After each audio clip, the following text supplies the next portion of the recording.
kalusugan dapat ingatan din. Gusto kong kumain ng noodles ngayon. Mainit malasa, ang sarap sa panahon. Puno ng sabaw at nakakabusog. Walang abala at ang daling lutuin. Tandaan, huwag araw-arawin. Balanseng pagkain ang atin sundin. Tandaan, huwag araw-arawin. Ang kalusugan dapat ingatan din.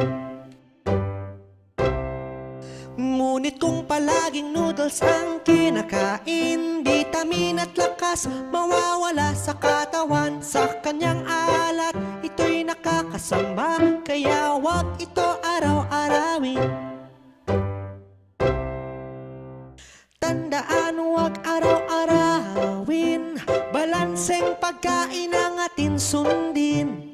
Tandaan, huwag araw-arawin. Ang kalusugan dapat ingatan din.